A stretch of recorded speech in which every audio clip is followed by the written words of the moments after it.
Voici les 4 hommes qui, autour de Benyamin Netanyahou, décident en ce moment des représailles contre l'Iran.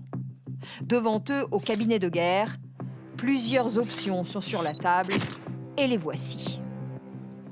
La première est une attaque directe d'Israël contre l'Iran.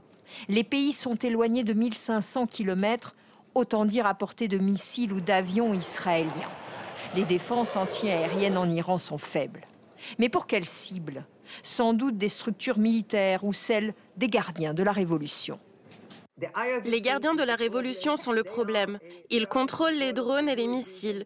Ils ont mené l'attaque contre Israël. Et c'est eux qui avaient déjà été visés à Damas début avril. Autre option en Iran, des frappes contre des sites nucléaires militaires. Le programme caché de Téhéran pour obtenir la bombe. Les Israéliens l'ont déjà fait par le passé. Alors si Israël frappe le programme nucléaire iranien, je pense que ça n'aura pas de conséquences, pas d'autres pays ne rentreront en guerre. Maintenant, vis-à-vis de l'Iran. L'Iran fait ça en catimini, il fait ça en secret, le développement de son arme nucléaire.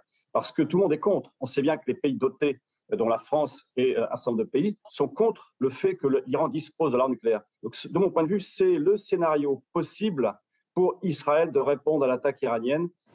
Le deuxième scénario, ce sont des attaques d'Israël contre les affiliés de l'Iran dans la région. Syrie, Irak, Yémen.